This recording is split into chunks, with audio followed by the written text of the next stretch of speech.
Welcome to all our listeners. Ubuntunomics is a weekly roundup and discussion of the most important economic and political developments from Africa. Hosted by myself, Sia from PESA. PESA is a political economy think tank that promotes regional integration in SADC and provides research on the political economy of development in Africa.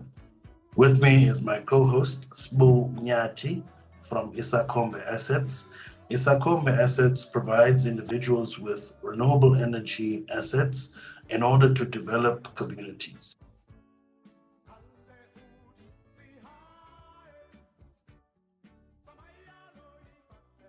Hello, Sbu. How are you doing today? I'm well, thank you, Sia. How are things today? I'm very well, thank you. I can't complain. On that note, let me get us started on the SA update for this week. Our first story this week is the SAHPRA authorizes the CoronaVac vaccine with conditions. The South African Health Products Regulatory Authority, SAHPRA, has authorized the CoronaVac of COVID-19 vaccine, manufactured by Sinovac Life Sciences Company and imported by Curanto Pharma Pty Ltd. CoronaVac is indicated for active immunization in individuals aged between 18 and 59 years against COVID-19. The vaccine is administered as 2 doses of 0.5 milliliters given intramuscularly, with the second dose administered between 14 and 28 days after the first dose. The authorization is based on the safety, quality, and efficacy data submitted by Curanto Pharma to SAHPRA between the 22nd of March and 22nd of June this year. Although the data submitted are considered acceptable at this point, the authorization is subject to a number of conditions. Specifically, the applicant is required to submit the final results of ongoing clinical studies. SAHPRA has also took account of the World Health Organization emergency use listing report on this vaccine.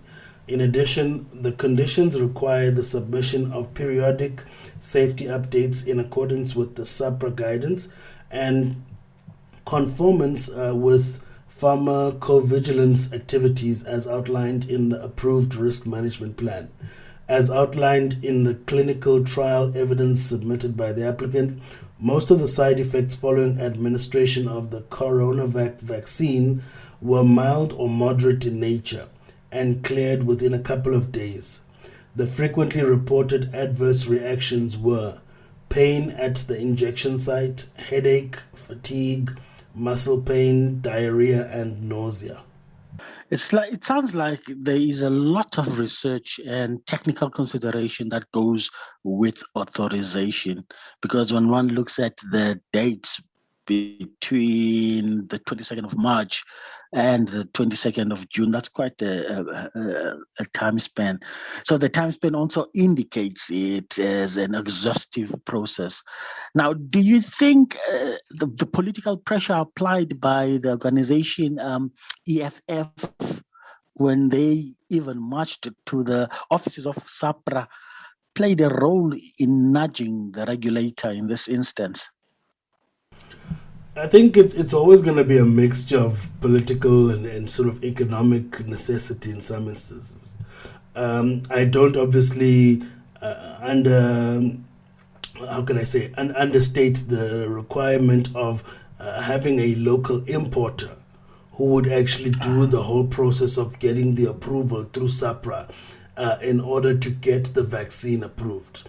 So it could have been just as much an issue of the companies establishing themselves in the market, but also companies establishing supply chain of the actual CoronaVac vaccine in order to import it into South Africa, because currently it's not being produced locally.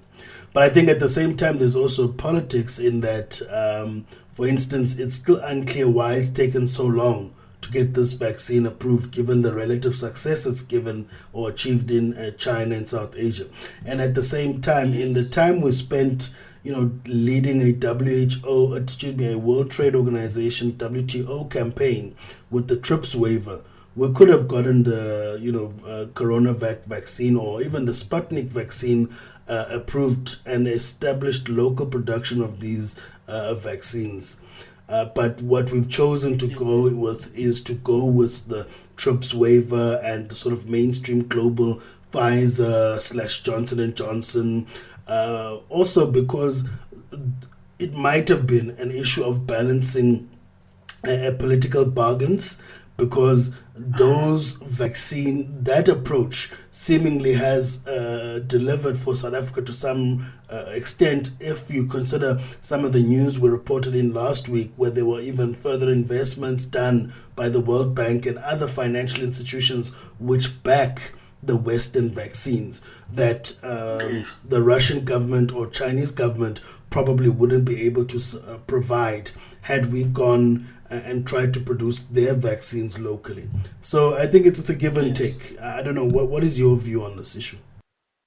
No, I'm 100% with you, because I've had interviews on the stuff, and I have said even Mr. Macron's trip to South Africa was about these investments, including the reception that President Ramaphosa got at the G7 summit.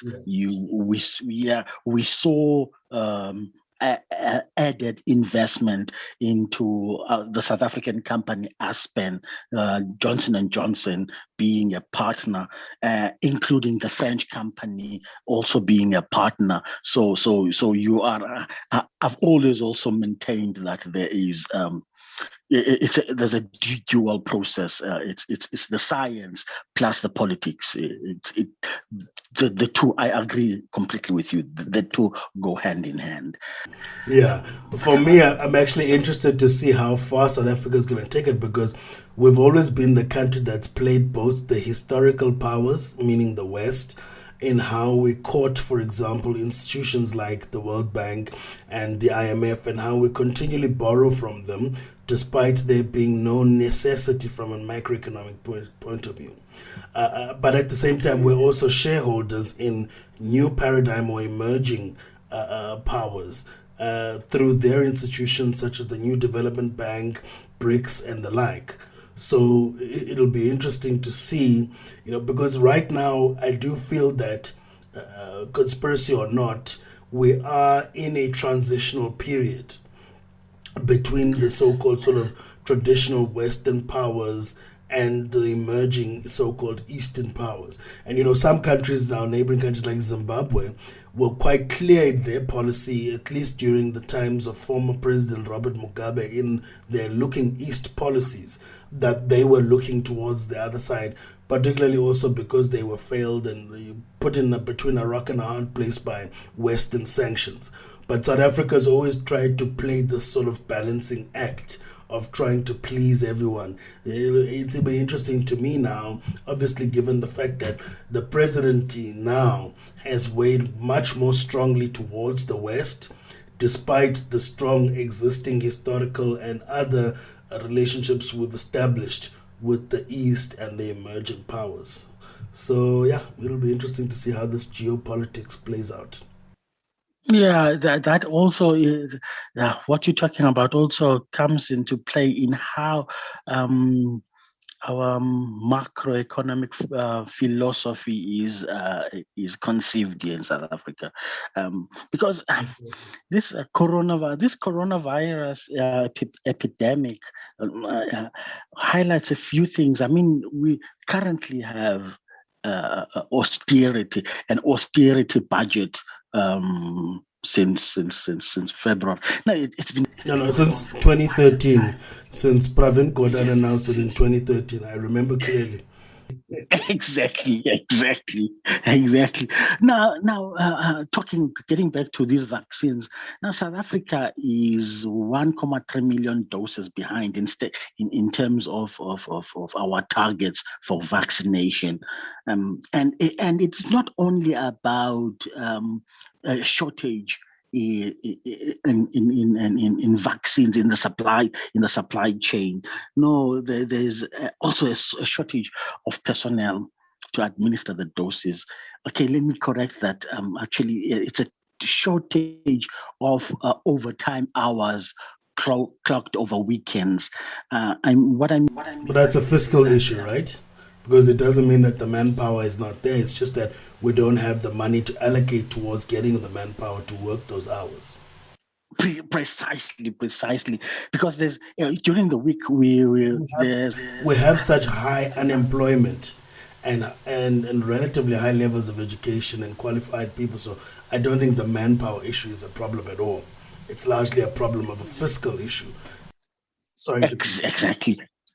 Yeah, no, I was just about to say 160,000 doses. I mean, just vaccinations per day. That's what we administer daily. But on weekends, it grinds down to almost nothing. Just this last weekend, we only did about 6,000 doses for the entire weekend. Now, the Department of Health points to National Treasury austerity budgets, because provinces say they don't have the budgets to pay for overtime work during weekends. In the last address, you would remember that when was it? 2 weeks ago, President Ramaphosa said we would like to see the program ramped up to about 300,000 vaccinations per day. And he pointed out to these supply constraints, but that's not that's not entirely true, because in South Africa, according to the National Income Dynamics study on coronavirus, they say they ran a survey which says that there are 7.4 million vaccine shots in the country. So we've actually got an oversupply, while only about 3.2 million. We should be able to. We're just not implementing it properly. So we do have the vaccines, we do have the shots. It's poor delivery. It's poor delivery, because we've only done about 3.2 million vaccinations over the period. So and what is more intriguing is that during the February budget, Minister Mboweni had 19 billion rand set aside for the pandemic. 6.5 billion was for the vaccines, 2.4 billion was to go to the provinces, and then he set aside 9 billion rand for contingency reserves. So now, and I don't know. I mean, they keep on saying that we will spare no cost in dealing with the pandemic, but this is just not entirely true. I mean, I haven't even mentioned that there are 200 medical graduates who can't find space in our public system because departments, the health department is just not hiring. So we're trying on the one hand to fight this pandemic. On the other hand, we're saying, no, we have to cut the wage bill, and we can't pay for overtime and all of that. So we in the public it is said, now there's not enough vaccines, but we have 7 million of them, and we're not. What I'm also noticing is that the poor delivery is also leading to rising vaccine skepticism among South Africans. Not only amongst the general population, but also amongst health practitioners and even educators who are currently being vaccines, who are currently being vaccinated or inoculated. So this is very concerning, because now that poor rollout of the vaccine program is leading to further problems, which will now cascade across the economy, from the fact that our health practitioners won't be fully vaccinated, to the fact that our educators aren't, to the fact that now this is going to affect education, now this is going to affect the continued rollout of the vaccine program throughout, and just make it even more difficult for us to actually recover or restart the economy, so to speak. Yes, yeah. Yeah. Anyway, let's move on. Our next story is the SIU report on Digital Vibes investigation. The presidency has received the final report of the Special Investigating Unit SIU on an investigation into a contract between the National Department of Health and the service provider Digital Vibes Pty Ltd. The SIU is probing the irregular awarding of a 150 million rand tender to close associates of Health Minister S01E13, who has been placed on special leave pending the outcome of the investigation. The SIU has been granted a preservation order on the 17th of June by the Special Tribunal to freeze approximately 22 million held in a bank and investment accounts linked to Digital Vibes. The presidency is studying the report and will keep the public abreast of developments in this matter. It will do so in a manner that preserves information that may be or become the subject of prosecution, civil action, or disciplinary proceedings. Yeah, we are in a deep health crisis. I mean, the third wave, especially in the province of Gauteng, has reached alarming levels, with something like 400 people dying daily, and with two mayors of the three metros having contacted the disease. So hospital bed space is also running out, and like we were talking just now on about the personnel that is needed. Don't you think the president could have worked a little bit faster to ensure that the stability, top level stability at the political head level, or is he just being his usual self, like he's dotting the I's and crossing the T's as he usually does, ensuring that there is no political backlash maybe in this highly factional political party of his? Some say he plays the long game, he gets his ducks in a row. We've been waiting for a realignment in the president's cabinet since the beginning of the year. I suppose this is an opportunity, surely, to get a move on. Yeah, look, I must admit that for me, observing this whole rollout, in that when the Digital Vibe story broke, this pretty much derailed the whole public health response in the country. Firstly, because it happened at a time when there were significant fights or factional fights between the president and the Secretary General of the ANC. And at a time when the Secretary General was mentioning repeatedly the name of Health Minister as part of his group of associates, and the fact that he was being singled out despite having attended so-called Gupta meetings along with so and implicating obviously Health Minister S01E13. And this also took place at a time when he had already gathered the confidence of the country. Look, we haven't been responding to the pandemic in the best of ways, but we were gathering momentum, especially after dealing with the second wave at the end of last year. And when this story hit, it really sort of derailed even the whole rollout. And I think the presidency and the country really and administration hasn't recovered since then. So I think that for me is a starting point. And then to say, look, the last 4 weeks since the president put former Minister of Health on special leave pending this investigation, is the time it took, it's clear, in order to put together the report. But I would say it seems to me that there hasn't been any time spared trying to find mitigants, I guess, for the political blowout from these findings. And already we're seeing that the presidency is asking SIU for further details despite having submitted this report. I thought the whole report was supposed to provide the details. Yes. Yeah.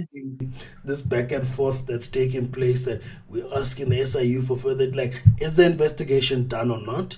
And is the report final? Like, at this point, he should be able to make a decision. But it seems like what's more difficult is not necessarily the facts, but rather, how do you deal with the political blowout coming out of this, and how do you mitigate the impact? And I don't envy the position that the president is in. Yeah. Yeah. Moving on to our next story. SARS and IRS fight economic crimes. The United States Internal Revenue Service's Criminal Investigation Division, IRSCI, and the South African Revenue Services, SARS, enforcement divisions have joined forces to fight tax and economic crime affecting the two countries. The IRSCI and SARS are working together to identify, investigate, and bring to justice criminals with a nexus to both countries. Some of the crimes under investigation include international public corruption, cyber fraud, and money laundering. The newly formed partnership has already uncovered emerging schemes perpetrated by promoters, professional enablers, and financial institutions. The major component of the collaborative effort between the two countries includes an ongoing training initiative led by the IRSCI. The U.S. tax agency continuously shares financial investigative techniques, trains South African law enforcement officers and government officials, and highlights adjudicated international case studies relevant to both countries. Yeah, much has been said about the sophistry of companies operating in the South African economy. For instance, it is reported that as much as 329 billion US dollars was lost between 1973 to 2019. So says a study by Ndikuma, Naidu, and Abubakar. They did that study in 2020 last year. It's almost the same size as the South African economy. Yes, yeah. The study is about the entire African economy, but not just South Africa. Okay. Yes, but the 329 billion is specific to South Africa. Oh, okay. So we've lost basically half the economy due to illicit financial flows. That's a shocker, eh? In the space of like 73 to 2019. Wow. Yeah. It's like almost 50 years. Yeah. So it is also said that in the intricate network of players and enablers, as your story says, is connected to the domestic political system. And the focus seems to be on high net wealth individuals. But the SARS commissioner said that their strategic objective is to make it easy for taxpayers to comply with their tax obligations. These high net worth, these big guns. So my question is, do you think that there is enough political will in South Africa? Or to put it differently, is this problem that they are addressing now highlighted enough in government circles or by political parties? Sure.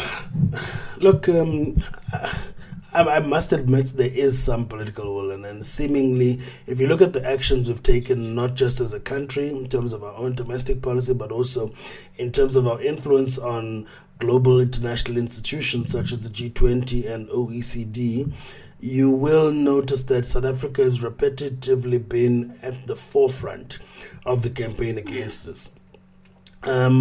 But, as to whether or not policymakers take this seriously or not is a different case. But I must say that seemingly, if you consider some of the campaigns South Africa's led, we do have a significant political will to fight against this problem. For instance, it's largely accredited to South Africa that now the G20 has an agenda on illicit financial flows. But of course, the OECD countries have also contributed to that agenda. And now we're also part of the 130 countries advocating for a global tax rate which would curtail tax avoidance by making global enterprises pay an effective rate of at least 15% globally.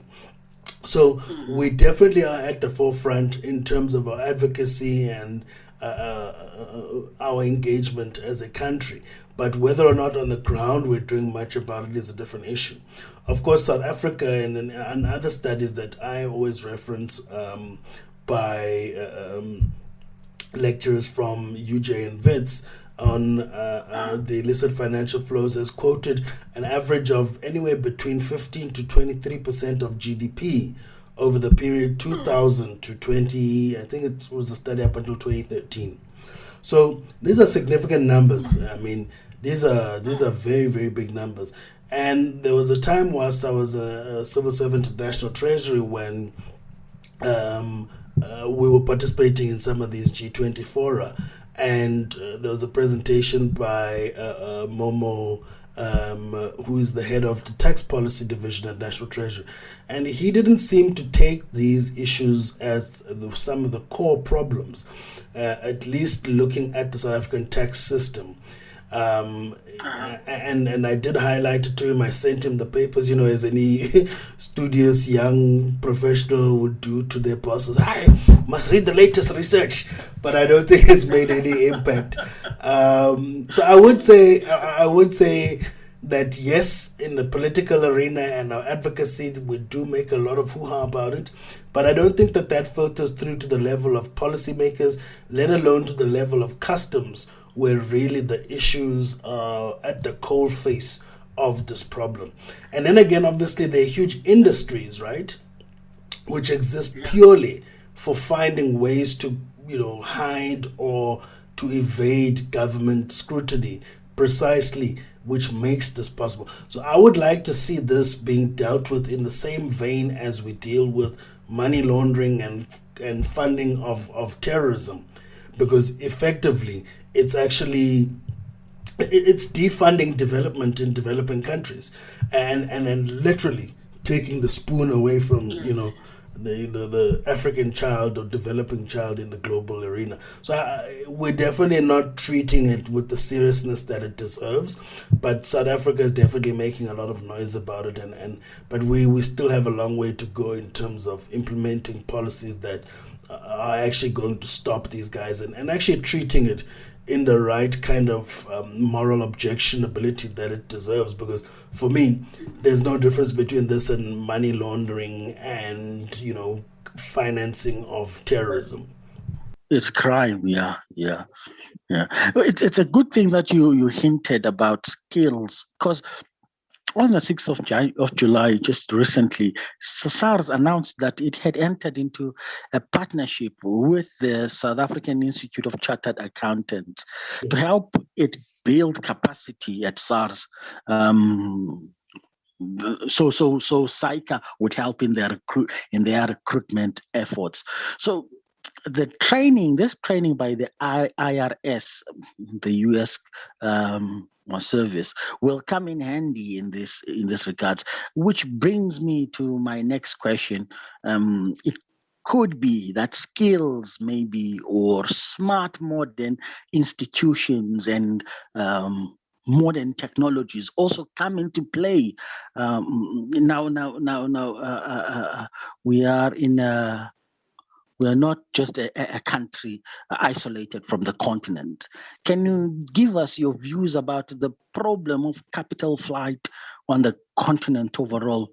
Some call it the blight of neoliberal plunder, because our former colonial masters don't stop plundering the continent. Sure. So, okay, firstly, I want to say we need to separate the issue of capital flight from the issue of illicit financial flows, because one is a crime and one is a developmental, phenomenon, right? On the one hand, the crime cannot be justified. It definitely should be prosecuted and has got clear neo-colonial ties, and I won't even get into that. But the issue of capital flight, on the other hand, is no it's not necessarily a neo-colonial issue. It's actually a fact of economics and international trade. Is a phenomenon in economics referred to as the economic trilemma. Basically, that countries have three options between free capital flows, exchange rate controls or a fixed exchange rate, and monetary policy autonomy. And the idea is that any country that deals in the international arena or trade can only choose two of these and never three of them, right? You can either have free capital flows, but if you have free capital flows, you cannot have a fixed exchange rate. So you have to have a floating exchange rate. And that's necessary in order to attract capital, but also in order to allow for the kind of arbitrage or fluctuations that attract some of that capital. The only problem with that capital is that because you've got zero capital controls and exchange controls, you effectively are running a casino, because the money will come in when there's a return and it'll come out when the return is bigger elsewhere. And this is the nature of foreign capital generally. It will not come to the jurisdiction unless it's guaranteed that it can enter and exit freely. It's just the nature of foreign capital. If you think of yourself as a capital owner, if you're investing in a different country, you want the freedom to be able to pull out your money if things go bad, or to reallocate that capital freely without any constraints. Now, the problem with that is that it keeps countries in a low cycle. So because you have a free flow of capital, your exchange rate fluctuates, which means your exports are going to be affected. So as a result, countries inevitably get caught into a cycle of trying to attract foreign direct investment in order to pay for the current account deficit which they face, because they can't export consistently, because the exchange rate affects the demanded goods from that economy. On the other hand, for countries that want to have a fixed exchange rate, they cannot have free flow of capital, right?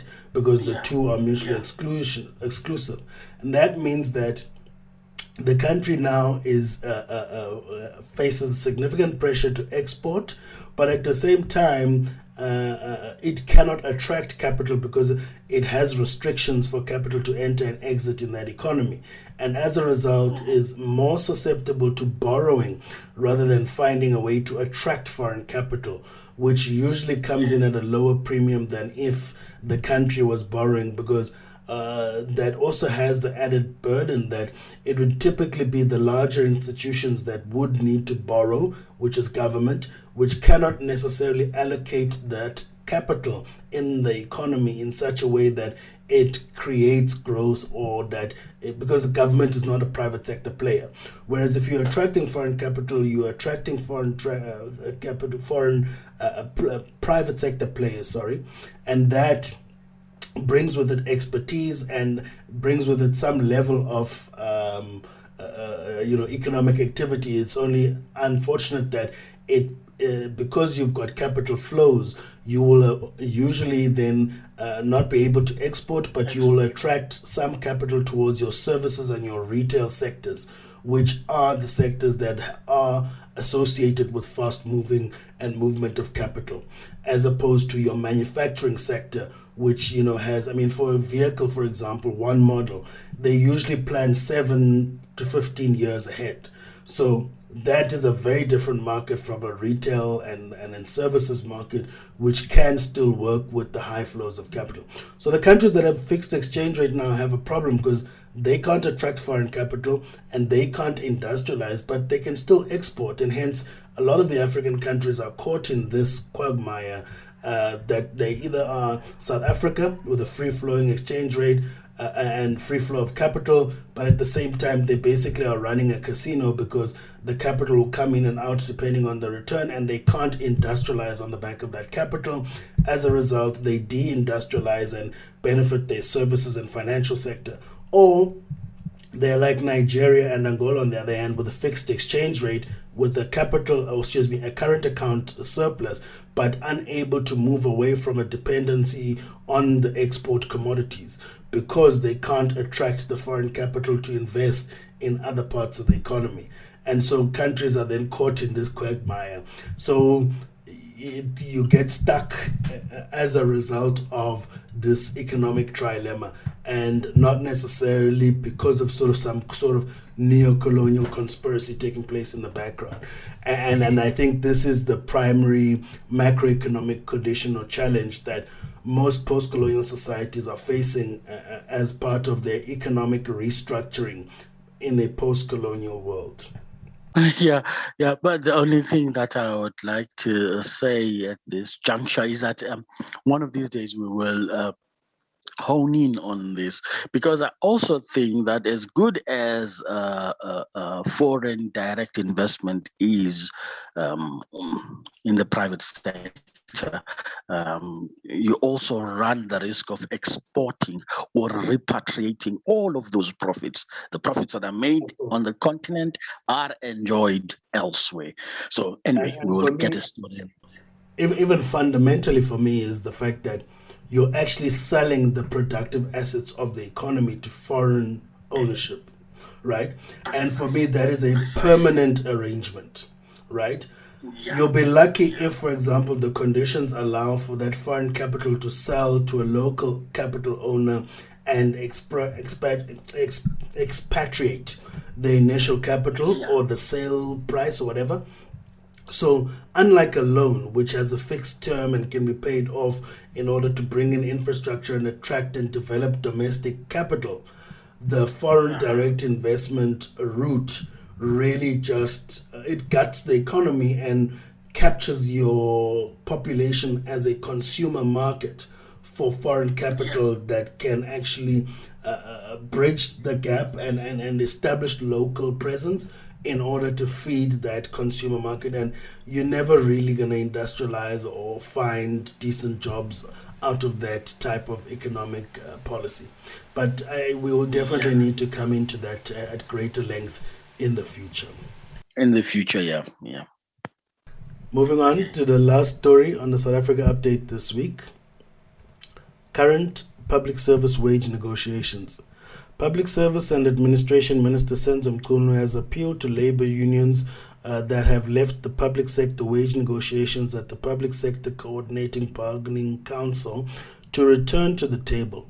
In April 2021, talks between government and the unions resumed at the Public Sector Coordinating Bargaining Council for the state's negotiators to respond to workers' demands. There are 8 trade unions: Nahau, Denosa, Hospersa, Naptosa, Popcrew, PSA, SATU, and PSAPU, representing 1.2 million state employees in national and provincial government departments. During the facilitation process on the public sector wage negotiations, the government placed a revised offer focused on the bettering of the previously non-pensionable cash allowance of 978 Rand that was offered to the trade unions for consideration by their members. The revised offer now secures a minimum cash equivalent of 1,000 Rand for all employees across all employment levels. The proposed implementation date of the draft agreement is the 1st of April 2021, and the draft agreement allows for a safety clause that will bind the employer, meaning government, to continue to pay the cash allowance until such a time it is amended by agreement between the parties. Therefore, if no agreement is reached by the 31st of March 2022, the 2022-2023 salary adjustment and cash allowances will continue to be paid to all employees. The once-off offer, this once-off offer has been rejected by the labor unions before. Why would they accept it this time around, considering the rising living costs, which we have reported on at length? I mean, one gets the feeling that these wage talks have broken down and that the government will not budge.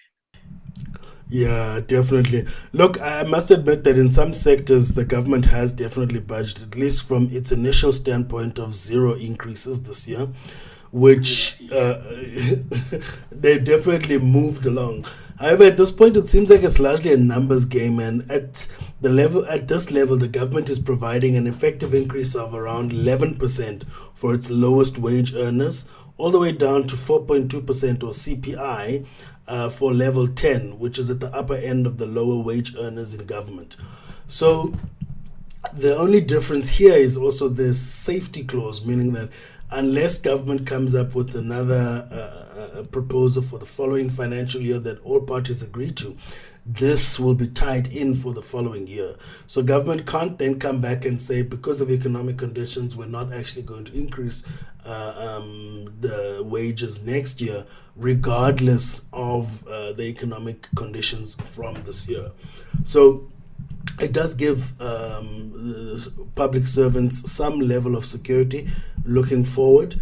And the numbers, again, it's just literally to appease this cohort of 8 trade unions, given the level of state employees to which they represent. Because, at this point, it's just purely about presenting numbers that look appealing. In terms of actual livelihoods, the increase is not going to have any major impact at all. Yeah, you are right, because I heard today that this when they tally it all up, this new offer is about 1.5%. It's a 1.5% increase in increment with the added maximum 1,200 rand monthly cash equivalent that they will be dishing out. They say that the increment will get up to 18 billion rand for per year. Apparently, our friends SARS, have there has been more revenues brought in by SARS than the anticipated February budget, and so this figure, this 18 billion rand, can be accommodated by government. We must remember that the National Treasury's plan is to cut the wage bill by 300 billion rand over the next 3 years. So they, I mean, it is a little bit of a victory for the trade unions, because the Public Servants Association, which is called PSA, they are said to, they look like they can bite. They will be biting this.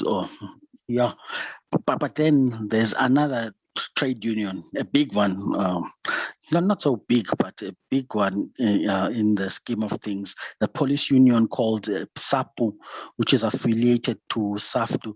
They have outright just rejected it. And another thing that I learned, I think 3 days or 4 days ago, is that I saw stats from Stats SA that the police budget, the wage bill for the police is like 43% of the entire civil servants' wage bill. That's a significant chunk. Exactly, it's a considerable chunk. Look, at the end of the day, the numbers are there just to confuse people. This is not how governments work in this sort of, deficits. It's all a myth. and here I reference the book by Stephanie on the deficit myth. The way in which governments work is that you don't gather a bunch of money and then look at how much of the budget you can pay based on your revenue collections. The two don't necessarily work hand in hand. But the point is, it is a fight of ideas. It's an ideological fight, and it's linked to the policy of austerity. And I think the way in which we're looking at austerity is purely on the issue of, public sector wage bill. Justifiably so or unjustifiably so, for me, is immaterial. The point is, there are two strategies in order to minimize this. Either you can reduce increases, or reject and try and resist increasing the actual wage bill by all means, or you can increase the government revenues, right? Yes. And for me, a happy worker is a productive worker. There's just no other ways around it. If government can pay the adequate wages and actually demand productivity from government employees, we'll be in a much better position. It's just that the public sector is in such dire straits, and has been also severely affected by historical issues such as, state capture, which gutted, crucial institutions such as SARS. If you think back to the Moyane and Pravin Gordhan fights, which are still ongoing. And these institutions, as a result, have been gutted and have lost skills and have lost useful and very effective civil servants. And it's just a pity that we are in the dire straits that we're in. So for me, I always criticize government on the strategies they approach these things on. You can either, for me, grow government revenue, or you can resist increasing the wage bill. But given the weight that everyone is carrying, not only due to the pandemic, but also due to a large contingent of people who have lost incomes. In any family at this point, there is one or two people who have lost incomes and who depend on their broader family for survival, or if not government grants. And I think, in this context, it's almost unavoidable then to provide some level of income increase for civil servants, particularly given the fact that, without the civil servants, in many instances, the country would pretty much be unleashed into chaos. If you think from a security point of view, if you think from a public health point of view, like at this point, government should be trying to be as friendly to government employees as can be, because there's just no way forward without government employees, whether that be teachers, whether that be public health officials, whether that be even, security, you name it. So it is a fight of ideas, and not necessarily an issue of financial or fiscal necessity, in my view. Yeah, you've mentioned security twice, and it means it's one of those topics that we should be honing in on. I mean, if I was government, in an ideal world, government should be budgeting according to the needs of its citizens. South Africa is a violent country. South Africa is highly insecure. I mean, if the police's budget is at 43% of the entire wage bill. You're not looking at health, you're not looking at education, and there's so many development issues in the country, and like 43% is just to secure the country. It's tough. Exactly. And you are not and see, you are not in that is not included private sector security firms. So the private sector security industry is as big as in fact, some studies have said they are actually bigger than the state. It's literally millions. I know because I've followed some of the statistics from CIRA, the private sector industry regulator. So definitely in the millions. Yes, see. Now there are all these people who keep on saying, cut the wage bill. Where do you cut? Do you cut the police? How? What kind of country are we going? Anyway, like daily protests, where there's daily avoiding of constitutional crisis, daily avoidance of bloodshed moments that are coming so close. Precisely. Just the other day, we were all saying, Minister Bekele must go arrest that must go. They must go to Nkandla. They must go to God, the people of our country. So I mean, security is a big factor, and so we should think twice whenever we talk about wage bills and things like that. Because you are right. It is all a myth that revenues, tax revenues, are what you are supposed to be budgeting based on. That's not how it works in the real world. I mean, that's why you always have budget deficits, because you spend much more than you collected. how you finance those budget deficits. That's what matters. And whether you're financing them in a sustainable way. And people know, I mean, public sector finance knows. Government debt will never be cleared. The point also is that state institutions are perpetual institutions. So those debts are taken as institutional debts. They're very different from like a household debt where someone has a fixed life expectancy of 60, 70 years. Here you've got a government that, is expected to exist in infinitum. And the point is, governments grow out of debts, they never pay their debts. So, and the whole point of a debt in government is actually fiscal stimulus. And that's what it needs to be understood as that, economics 101. Follow the business cycle. What is the role of the state? Even in the neoliberal, macroeconomic, mainstream economic sense. The Keynesian approach, which is to say, the role of government in any economic crisis, business cycle, slump is to stimulate aggregate demand. And slow growth, below zero growth, less than 1% growth, it's all economic slump. And it does not need a fiscal austerity response from government, it needs a fiscal stimulus response. Yes, there are other parts of the macro management which will deal with inflationary issues, etc. And we can criticize their approach separately. But the point is, within the purview of fiscal response, in the current business cycle we're in, our fiscal policy doesn't make any sense at all. At all. Anyway, let's move on. That puts a lid to our South Africa update this week. Moving on to the Africa regional update for this week. Our first story for this week in the regional update is Eswatini public protests and political tensions. Following receipt of the reports on the recent political and security disturbances in the Kingdom of Eswatini, the chair of the Southern African Development Community SADC organ troika on politics, defense and security, His Excellency Dr. Magwetse Eric Kiabetswe Masisi, urgently dispatched a fact-finding mission to the Kingdom of Eswatini, constituted by Ministers of Foreign Affairs of the Republics of Botswana, South Africa and Zimbabwe.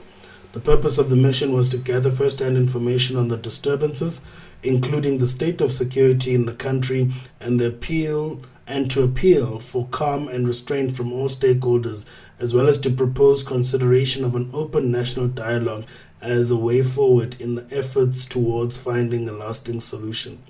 Unrest first began in the last absolute monarchy in Africa on May 2021, when students took to the streets to call for accountability for the death of a 25-year-old law student allegedly at the hands of the police. In late June 2021, the protests grew into daily pro-democracy marches in several locations around Eswatini, with protesters voicing deep-seated political and economic grievances. The African Union, AU, SADC, and the United Nations noted developments in the Kingdom of Eswatini with increasing concern, notably clashes between security forces and demonstrators that have led to deaths and injuries. All institutions called on all stakeholders to refrain from violence and address their differences through the established national structures, and the authorities to have an open national dialogue in order to continue upholding the legacy of peace and stability. Absolute monarchy. Is that not where the problem lies? I mean, in that this represents a form of African feudalism.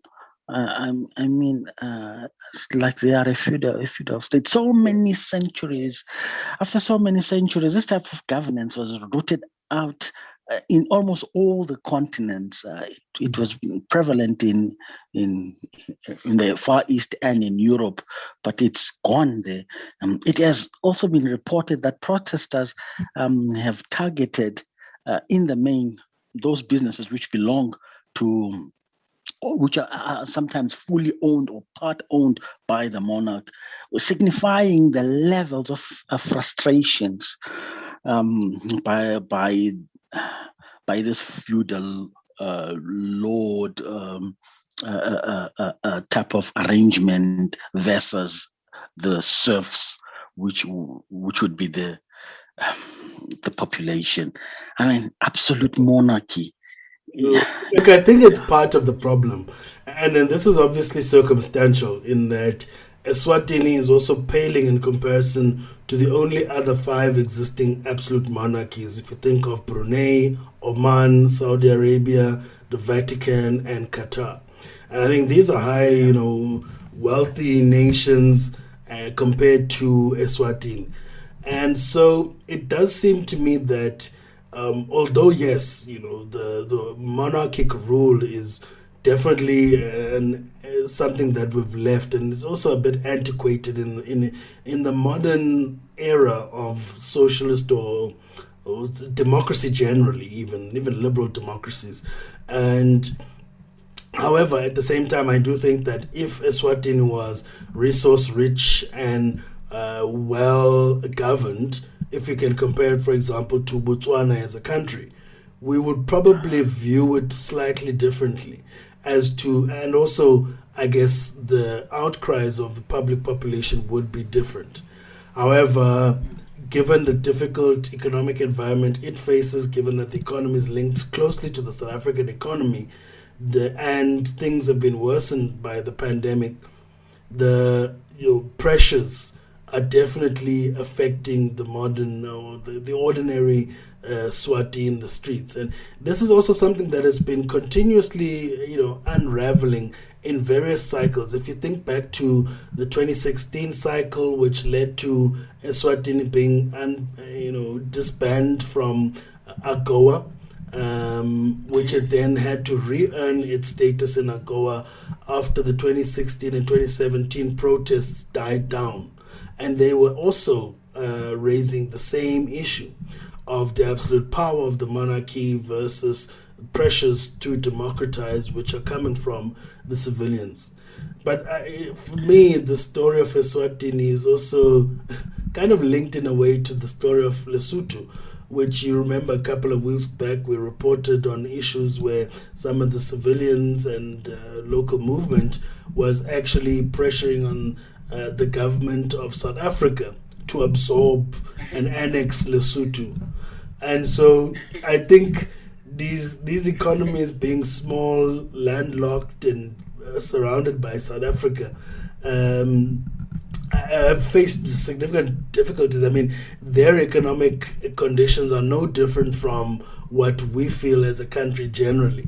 Obviously, there are regional differences and here and there, but the point is their economic reality is very much tied to that of South Africa. And the same pressures that we face here that are leading to daily protests and outcries against government and for government to improve is the same thing that is happening in these countries. We've seen it. It's just there's no denying it at this point. So I do think that, the feudal system is partly to blame, but at the same time, it's also a sign of the current economic difficulties that we're in, South Africa included in that.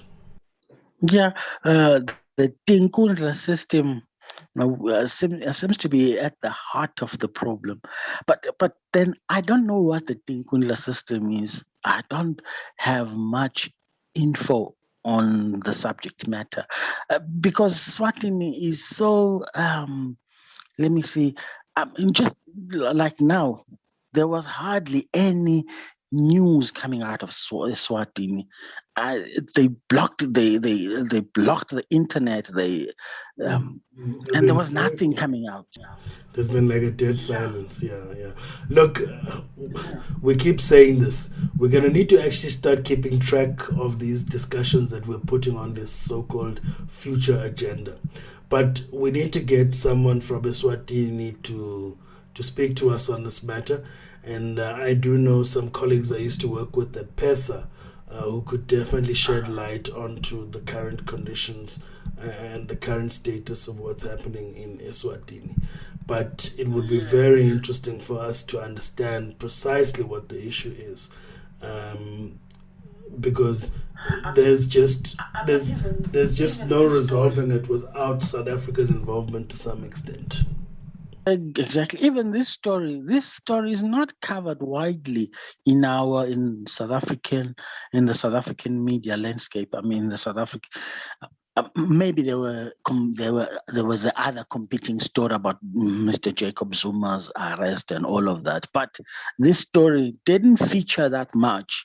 I mean, so Eswatini is just so what's the word, insular. It's just closed off. It's It is a bit of one of those enigmatic countries as well, because even if you look at it from a geopolitical point of view, it's also the only African country with a clear policy in support of Taiwan, which is in direct contravention to the One China policy of the People's Republic of China. And, at the same time, it's also the only absolute monarch in existence in South Africa. On the continent, not in South Africa, Southern Africa, on the continent as a whole. And moving on, our next story from the Africa Regional Update is additionally 150 students abducted from school in Nigeria.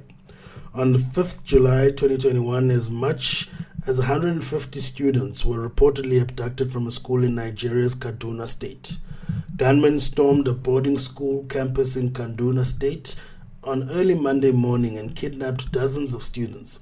This is the latest in a wave of abductions targeting children in Nigeria, and it is the fourth mass kidnapping in Kaduna State alone since December 2020. Armed men, commonly known as bandits, have made an industry of kidnapping students for ransom in northwest Nigeria, with Kaduna State particularly hard hit. They've taken nearly 1,000 people from school since December 2020. School kidnappings in Nigeria were first carried out by the armed group Boko Haram and the Islamic State West African province, but the tactic has now been adopted by other gunmen. This has become a lucrative strategy for these bandits. One wonders how it could be stopped, because these schools are spread throughout the rural northern part of the country. Surely it's very difficult for security forces to monitor and repel possible attacks. So basically, I think it is the underdevelopment of the northern states in Nigeria, and this will always lead to lawlessness, as the disgruntled youths will always join all of these outlawed groupings or bandits, just in order to secure a living. Look, I think it speaks to also the current nature of conflict on the continent, which I think requires a triple-pronged approach. What I think requires a response from a military point of view, but also a humanitarian response in order to help those who find themselves internally and externally displaced, but generally those who are displaced as a result of the violence. And then finally, I think there needs to be developmental interventions in order to connect those far-flung areas that have been historically benignly neglected by government and policymakers. I don't think that there's any sustainable solution to these conflicts without this sort of triple-pronged approach that looks at a military response, a humanitarian response, but also a developmental response as part of the package of interventions in response to these conflicts. And it's the same throughout the continent, whether that's in Central Africa, in the case of the Central African Republic and Democratic Republic of Congo, or even Southern Africa in the case of Cabo Delgado in Mozambique. I think the same diagnosis is required. There might be obviously some differences here and there in order to account for the religious extremist and extremism element to this conflict, or the terrorist element.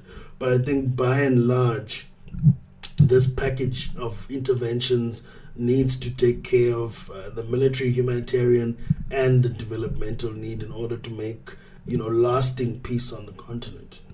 Most definitely. And moving on to our next story from the Africa Update.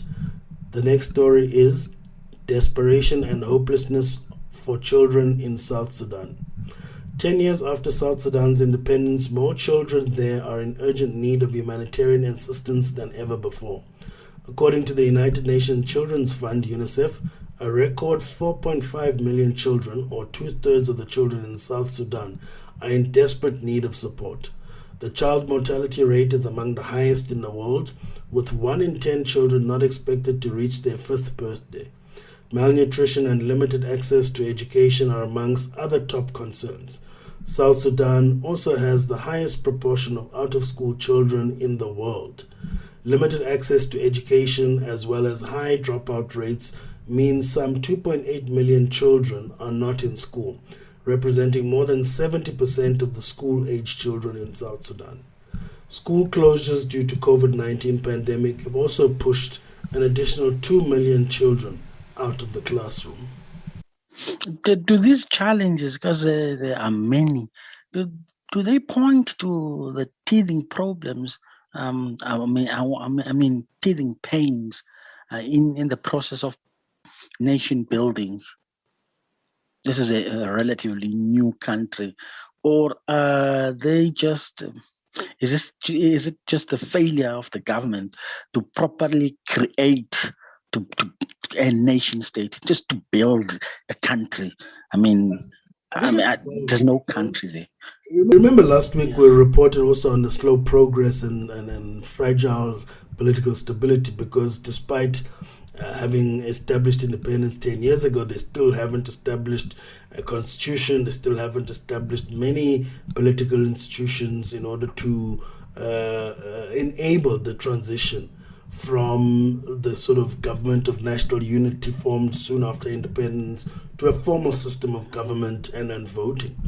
And I think also I'm actually more alarmed because of how this affects children more especially. And for me, this goes beyond the sort of ordinary polemics of political science and state building. I think it goes beyond, because if you're looking at two-thirds of the children in need of humanitarian support and about 70% of the school-age children being out of school, this is very alarming. And it also speaks to the current and future challenges that Sudan will face as a country, because not only are they depriving themselves of, current conditions that will lead to improved living conditions in the future, they are actually affecting the possibility of that future by affecting children today, which for me is going to have a far more severe impact in future as these future leaders take on the baton left by the founding fathers of independence and carry on the so-called legacy of peace.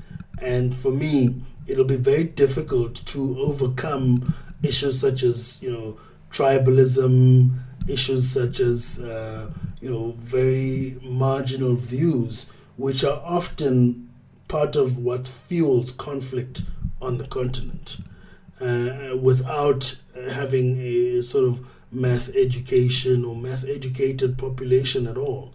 And obviously this speaks, 10 times when you look at the international comparative advantage that South Sudan or South Sudanese people and the economy will have, given this huge gap in the development and this huge skills gap they'll be dealing with in future.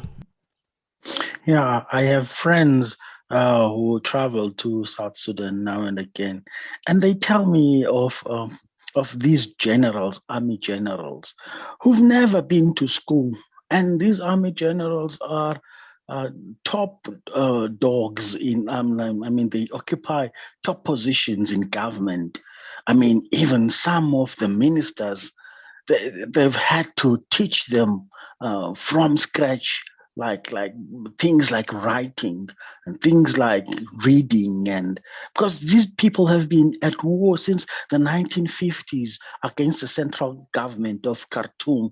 So now with this story, when you're talking about children in this manner, 2 million children, they started 2.8 million children are not in school. So what kind of a future are they building? And for me, it points to the other deeper challenge, and this might be slightly controversial, that, I always make a joke amongst friends. There's this obvious counterpoint to the modern move for democracy, which says perhaps democracy is something to be pursued once countries have reached a certain level of development, or the view that to come out of extreme poverty, countries need some level of benevolent dictatorship. And, then one goes to look at the African context and say, we've had the most number of dictators on this continent than any other place on the world. So how come we haven't gotten it right? And I think it's precisely the fact that our dictators have been largely uneducated and linked to, the military conflicts that we've had for liberation in many instances. And those people, although are very effective decision makers, are not actually good in integrating the level of information, but also the understanding needed to run and operate a country, let alone manage multiple relationships in an international forum where the country is dealing with millions of foreign countries, but also other parties in terms of commerce, etc., that is required of a country. And so they usually come into power with either no developmental agenda or a very narrow developmental agenda, which is often control and maintenance of power. And you've seen this even in Mali, for example, that despite the decisive action taken by the military general, as soon as he felt he was losing power, dissolved cabinet and actually got the president and prime minister to resign and immediately took over power. And that doesn't lead to continuous improvement, which is necessary for development. And this was just a sort of sidetrack to say that, this issue of education and the need for children is leading to even deeper issues in the future of South Sudan that is far more concerning for me than the surface level so-called developmental issues highlighted by the story here. Yeah. Moving on to our next story and our last story for the Africa Regional Update this week. The GCF approved $170.9 million for the AfDB LEAF program. The board of the Green Climate Fund, GCF, have approved $170.9 million in financing for the African Development AfDB's Leveraging Energy Access Finance Framework LEAF program. The LEAF program aims to unlock commercial and local currency financing for decentralized renewable energy DRE projects in 6 countries: Ghana, Guinea, Ethiopia, Kenya, Nigeria, and Tunisia. The GFC's financing is part of an overall $900 million program budget whose objective is to scale up the rollout of mini-grids, solar home systems, and commercial and industrial solar solutions in the program countries. By developing credit enhancement instruments and technical assistance, LEAF will strengthen capital markets and crowd in private sector investors, including local financial institutions, thereby enhancing the financial and technical capacity to finance businesses in the fast-growing DRE market segment comprising of solar home systems, green mini-grids, and solar solutions for commercial and industrial sectors. The program will also provide requisite support to strengthen the enabling environment and increase private sector investment in this market segment. I have a problem with the overt commercialization of the global warming and climate change crisis. For starters, Nji, the amount mentioned is a drop in the ocean. I mean, 117. It's for so many countries, about 179 million, is it? 170 million. 1 million, basically. Yes, 171 million. I mean, dollars. I mean, yeah, for so many countries, they mentioned 1, 2, 3, 4, 5, 6 countries. So, yeah. Anyway, but let me expound a little bit on my problem. Yeah. So, what is your problem? What is your problem? Yeah. Besides the commercialization. I mean, besides the financing, we always happen.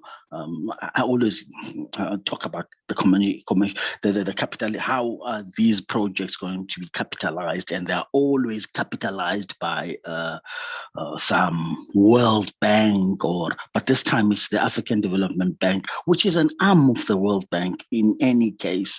So yeah. Anyway, I'm not there today, but I want to take you back to the 1980s and the early 1990s when we had that problem. You must remember the ozone depletion problem, wherein there were All dangerous about the chemicals. CFCs which led to the emissions discussions. Exactly, those carbons, yeah, CFCs, yeah, CFCs, yeah. yeah. Anyway, there was the Montreal Protocol, which banned in all the industrialized countries. They came up with a protocol that would ban by the year 2000 all of these. No more hairsprays which contained CFCs, no more refrigeration products, none of that. So back then there were no carbon markets, there were no elaborate deals or like the Paris green whatnot. There was none of that. Sure. But the world managed to ban these altogether, and this was done in the interest of the global commons, because the ozone layer is sort of like a global good for all of us all. Yeah. So the same thing can be done in tackling climate change as was done back then, because there was just a declaration and 197 countries ratified that. And not all the countries had to ban these CFCs by the year 2000, but all the industrialized countries had to. Now policy the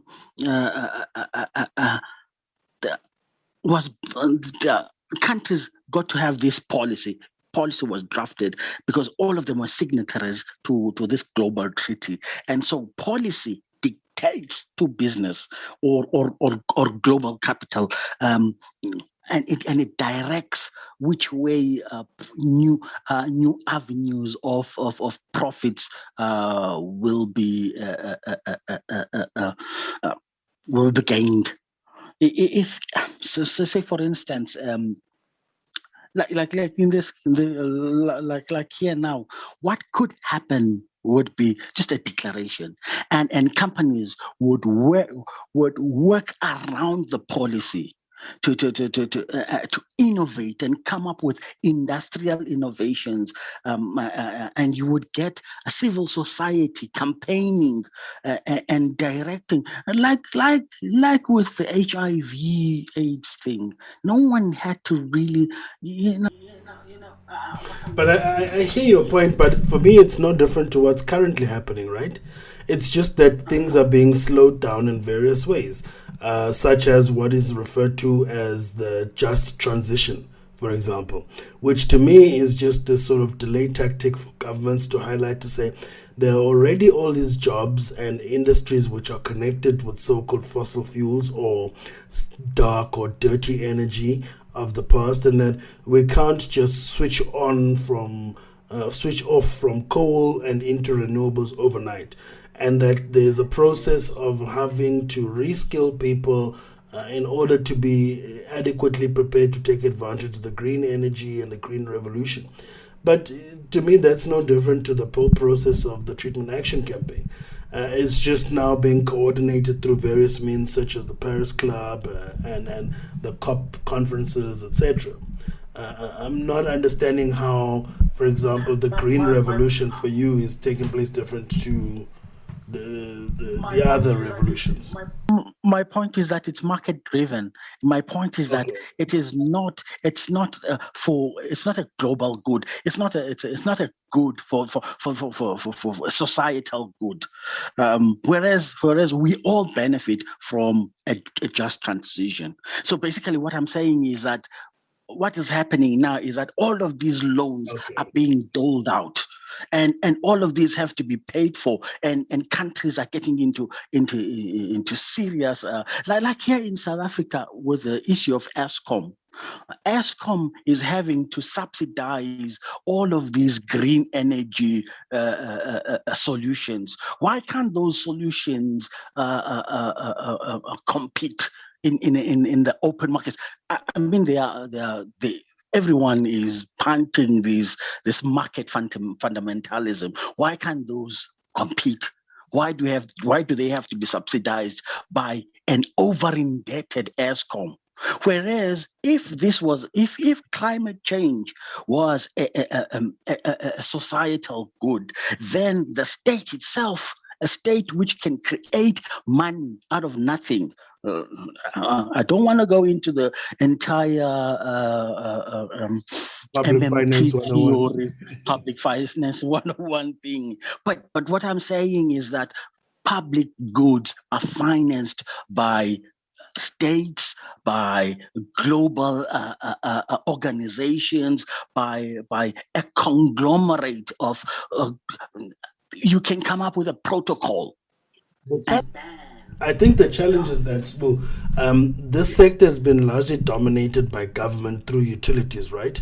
And we've always had the assumption that the government is taking the right approach and the most sustainable and socially developmental approach.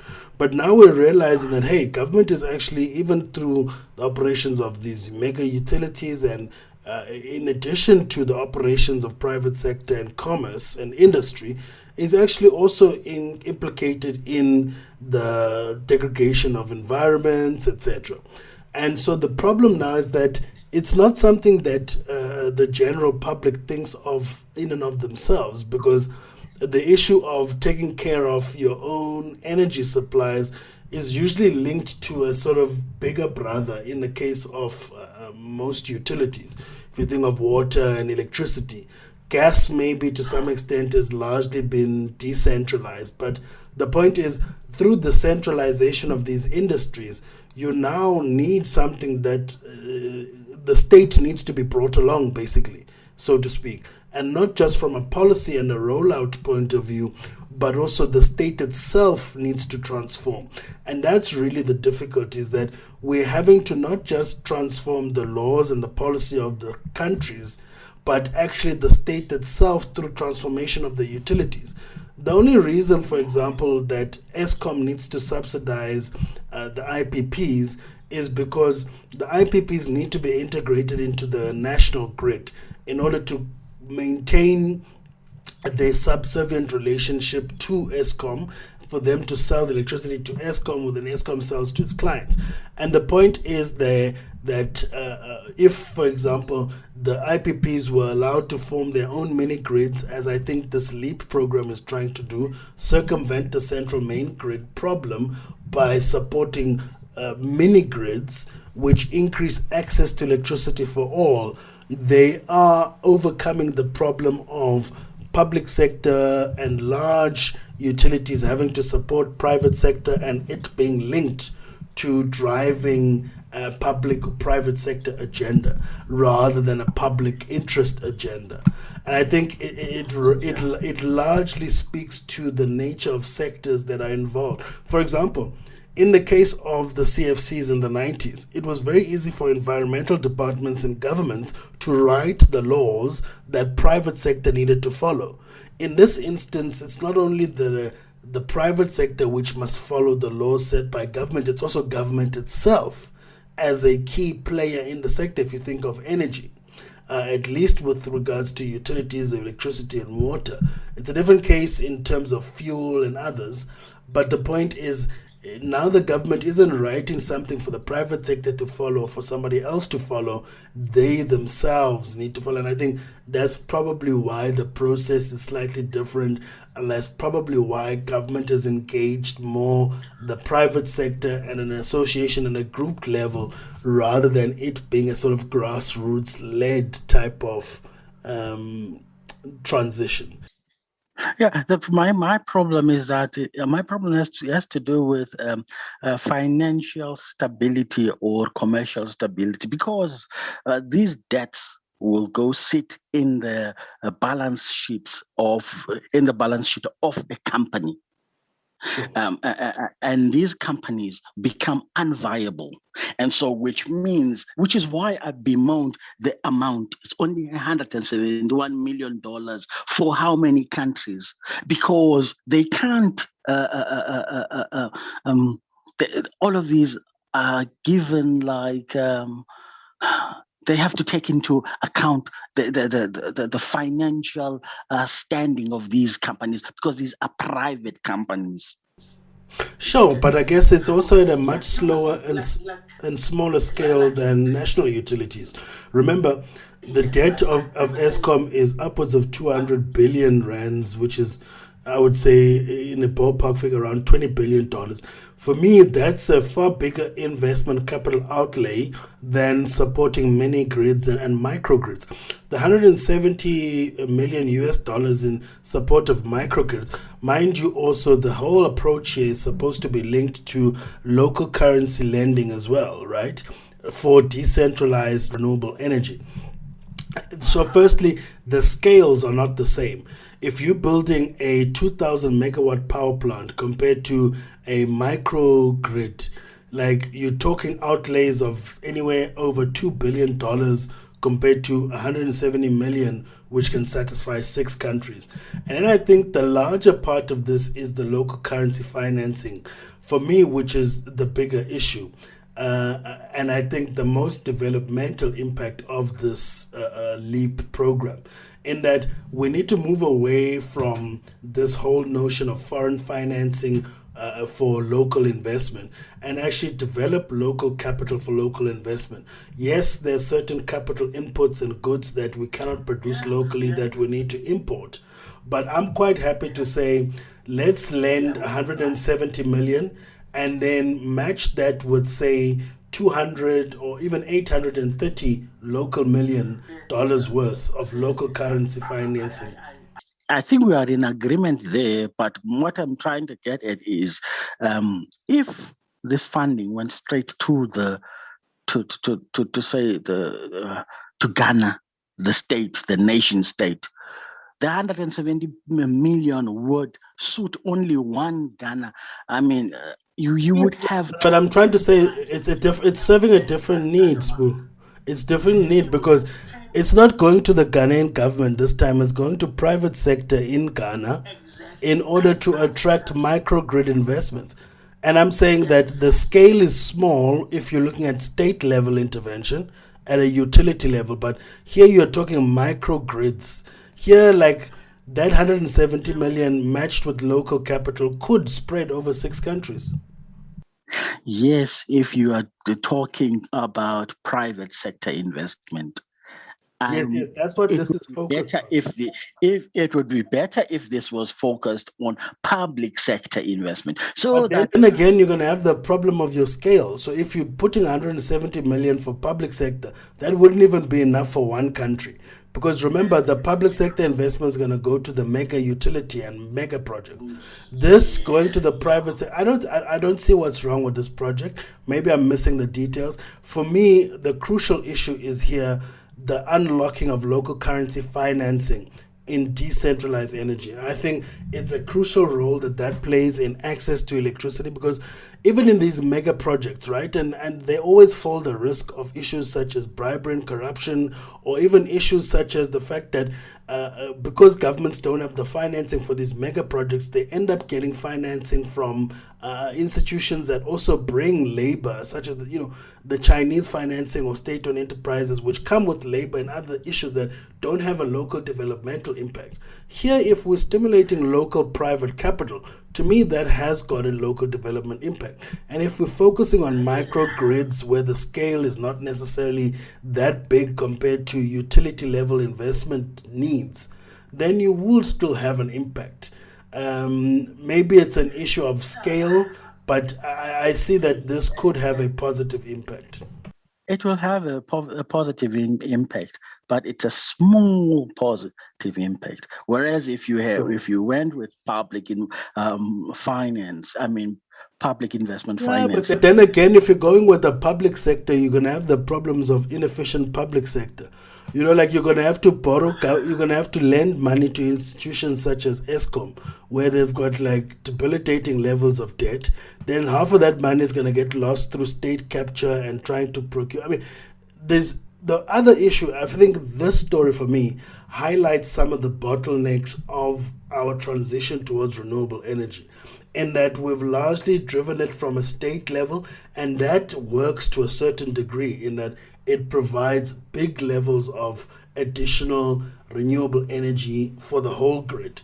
But it also does expose us to the problem of scale, which means that you need to have a lot of capital invested. And when there's a lot of capital invested and the numbers are dizzying, that's when also state capture is involved and you start getting inefficiencies along the way. Whereas, and I'm not saying that this approach of public-private and private sector investment is perfect, right? I'm just saying it needs to be part of the intervention, both at a national level, but also at a microgrid at a private sector level, particularly in order to stimulate local private capital. Because I think without this, these mega projects that are driven by government, they typically import 90 to 99% of the capital goods. The labor we have locally is usually just hard labor to dig and assemble goods.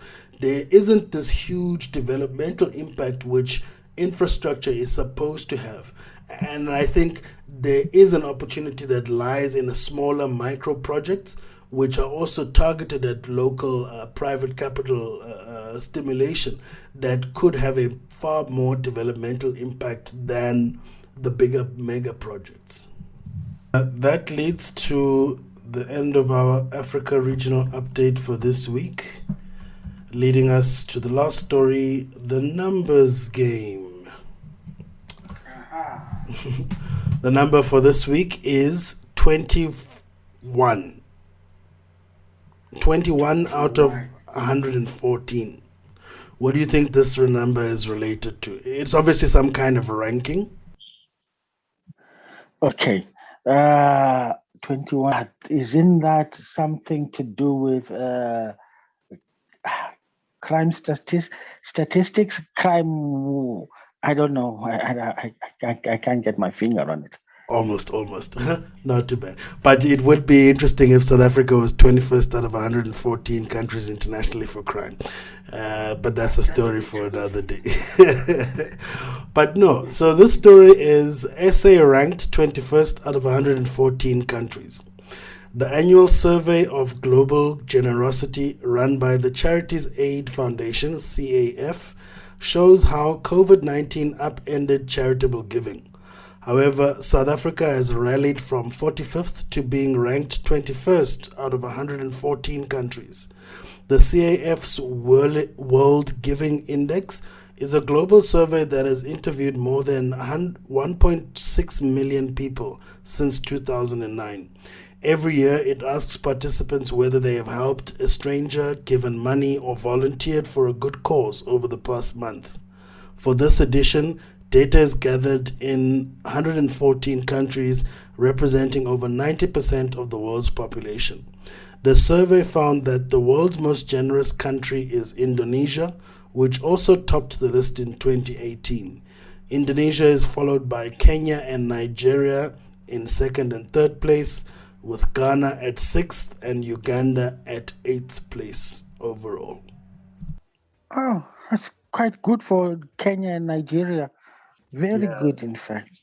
So seemingly there's quite a lot of generosity in East and West Africa in comparison to South Africa, and concentrated also in some of the largest economies in those regions, with obviously the exception of Tanzania, and Ethiopia, which is amongst the big economies there. But so yeah, quite an interesting story on generosity in 2020. Very nice, very nice. On that note, that ends the episode for this week. Thank you.